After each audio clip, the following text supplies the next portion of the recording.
Well, hello, friends. It's Thursday, and it's time for us to get together in the Word again. We're still in the book of Leviticus. Now we're getting into some areas where there's still a hygienic component to the law, but there's also some aspects that relate to sex and sexual intercourse that, when we read it, we're going like, well, that doesn't apply to me. And that, hopefully, God willing, that is the case. However, we can see that the things that God was preventing here didn't necessarily mean that they were doing it. What he was trying to guard against is that they would adopt some of the customs of the land that they were about to go into and begin doing some of these grotesque, detestable things, many of which we're going to recognize as being very prominent in our own country today. So look with me in chapter 18. Let's start in verse 19. You are not to approach a woman during her menstrual impurity to have sexual intercourse with her. You are not to have sexual intercourse with your neighbor's wife, defiling yourself with her. You are not to sacrifice any of your children in the fire to Molech. Do not profane the name of the Lord your God. In the name of the Lord your God, I am the Lord. You are not to sleep with a man as with a woman. It is detestable. You are not to have sexual intercourse with any animal, defiling yourself with it. A woman is not to present herself to an animal to mate with it. It is a perversion. Do not defile yourselves by any of these practices, for the nations I am driving out before you have defiled themselves by all these things. The land has become defiled, so I'm punishing it for its iniquity, and the land will vomit out its inhabitants. All right, so here, like I said, we listen to some of these descriptives, and we're like, oh my goodness, gross. And hopefully we would think that because they are obviously an abomination. One of which, strictly forbidden in the law itself in terms of adultery, committing adultery, that being verse 20, you're not to have sexual intercourse with your neighbor's wife, defiling yourself with her. That's adultery. You're going outside of the marriage covenant, whether either you yourself may, defying your own covenant with your spouse, or you're defying the covenant of your neighbor and his wife and interfering with that and invading that. That is it says right here, you're defiling yourself. You'll be cut off. You'll be considered unclean. And ultimately, it may in fact cost you your life. First one, you say, well, that doesn't apply to me either. But yet again, there's a strong hygienic component to that one. And of course, God, knowing how the body better than anybody, because he created the body, would understand how that needs to function in regards to sexual intercourse.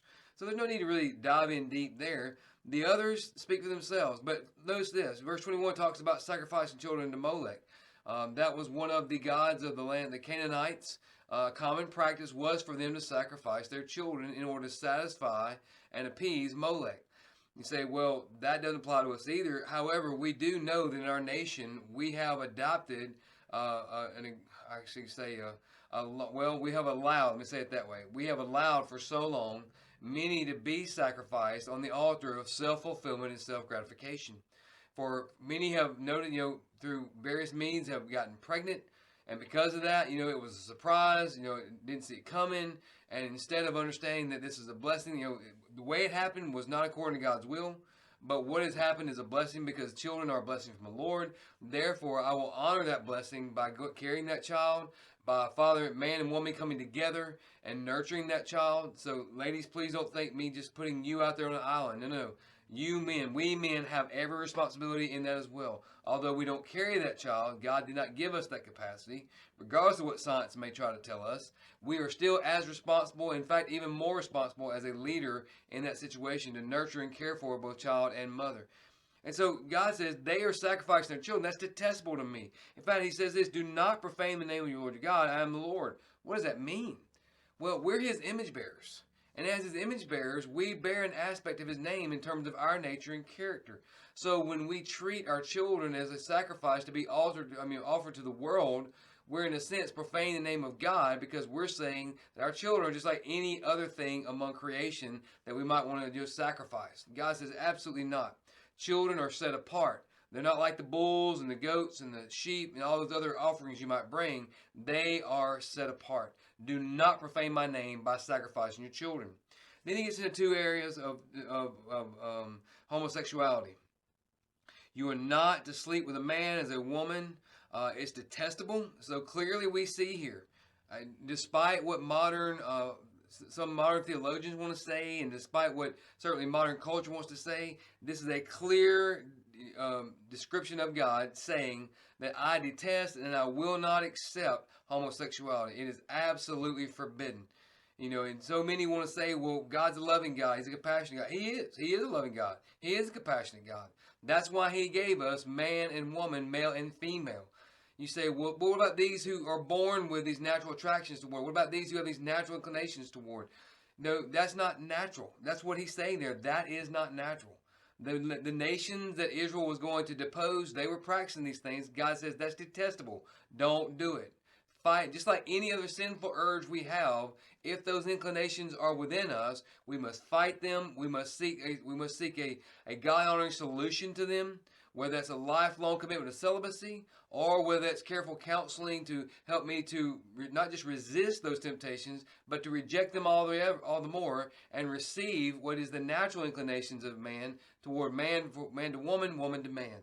God says it's detestable. Don't do it. You're not to have sexual intercourse with any animal, defiling yourselves. I know you go, well, gross. Who in their right mind would do that? Well, notice what he says. Those in the land before you are doing these things. They're happening.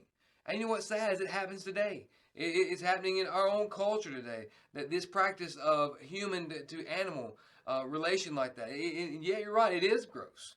It is grotesque. And yet it's happening. God says, don't do it. He says, don't defile yourselves in any of these practices, for the nations I'm driving out before you have defiled themselves in all or by all these things, and I am judging the land.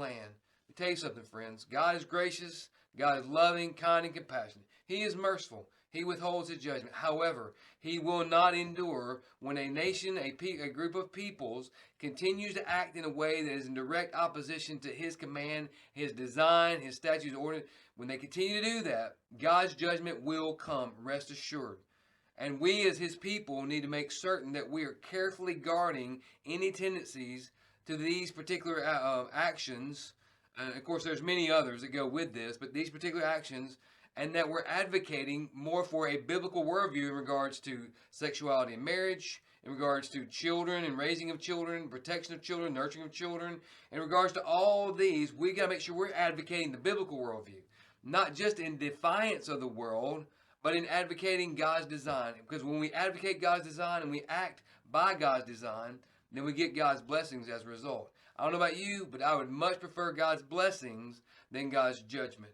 And yet what we see in our culture today is certainly the judgment, and it's coming more and more. We need to, as the people of God, need to advocate his design, and we need to pursue his blessings by abiding by his commands and his will. Well, there's a lot more going on in these verses. They're a bit diverse in what they're advocating and what they're prohibiting. So make sure you're paying close attention to that. And again, don't get I can say distracted by the fact, well, these don't apply to us. Well, yeah, they do. These absolutely do apply to us because these are abiding by God's design for his creation man and his creation around man. So make sure you pay close attention to that. Well, congratulations, friends. We're almost there through another book of the Bible. We're moving at a feverish pace, but you're doing great. You're staying committed. You're staying focused. Don't give up. Don't get discouraged. If you get behind, just catch up or join us wherever we're at, and let's finish this together. I love you, friends. Until we're together again, live sent.